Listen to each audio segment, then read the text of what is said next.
Antioch, in the areas we call Greece and Turkey.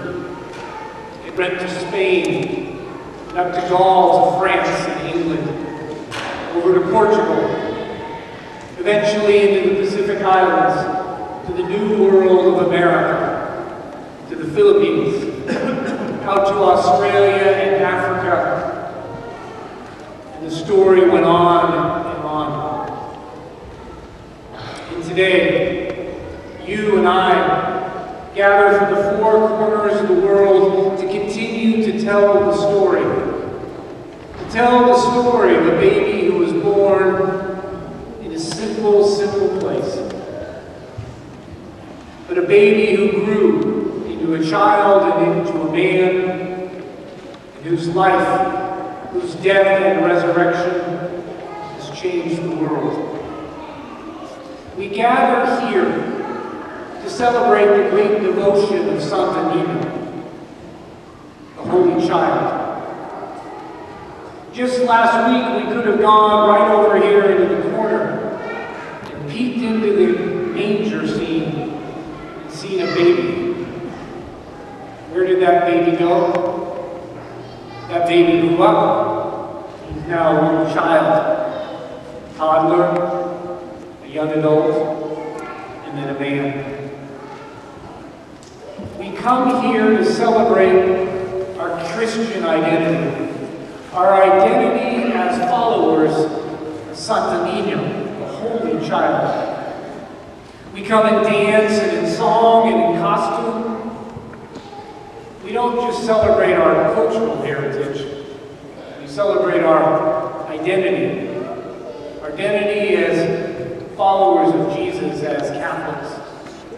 And what's fascinating about Santo Nino, the Holy Child, is he didn't begin in the Philippines, did he? I guess we could say he began in Bethlehem. But the devotion actually began in Northern Europe. And the statue that is so famous in the Philippines was created by the Flemish in Belgium. From Belgium, the devotion went out into Eastern Europe to Prague. And then into Spain and Portugal, and then Magellan brought the faith in Santo Nino to the Philippines. From the Philippines it went to Mexico, and now it's at All Saints, Hayward, California. It's amazing what good news can do. It travels fast. But one of the great gifts today that we celebrate is our Filipinos who belong to All Saints. Because you bring to us certain aspects and certain gifts of the Catholic culture that I may have forgotten. The celebration of family, the celebration of devotions that keep alive our identity, not as Filipinos, but as Catholics. Because if we only do it to celebrate our ethnic heritage, don't tell anybody, but it's a waste of time. But if we celebrate it so that the message of Jesus rings true today, then it's a great thing. And the message that Jesus asked us to bring to the world was good news.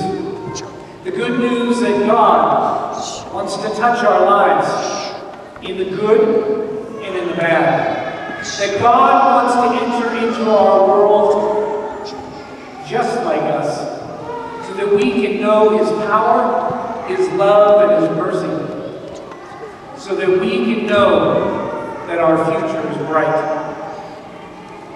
Many of us, or many of our relatives, our grandparents and our parents, came from different parts of the world to come here, to have a new beginning, to have a better life. But never, ever forget your roots. Because when you come to this country, you're called to bring the greatness of your culture, so that we, as a people, will be a greater nation.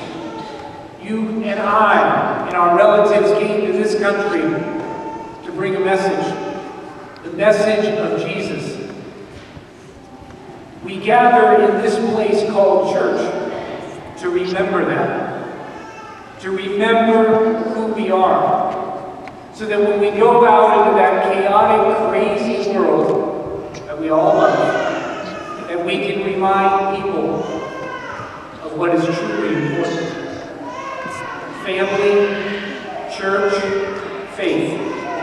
These are the things that we can hold on to when everything else falters.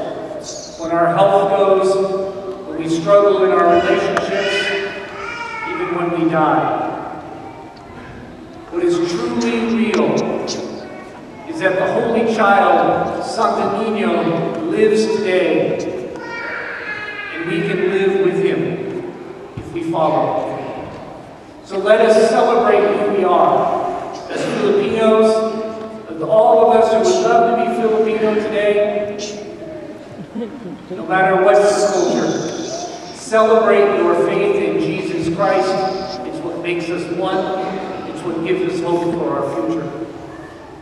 Listen to today's gospel and hear Jesus call you. He calls you close to listen to his story so that you will have power to change your world. Gather close and listen to his story, and it will go from here to the streets of Hayward, to Oakland and San Francisco and San Jose, and back home to where our ancestors come from. But the only ones who can speak the message of good news is you and me. So when you leave this church today, take with it the good news that the child Jesus grew to a man so that he could save his people, and that we are his people. Let us gather around this table and celebrate that we are one family that can change the world. For in a moment, we will not hold a statue in our hands, but we will hold Jesus Christ. Let that moment strengthen you for the rest of your life, so that you can share the good news of Jesus with everyone you meet.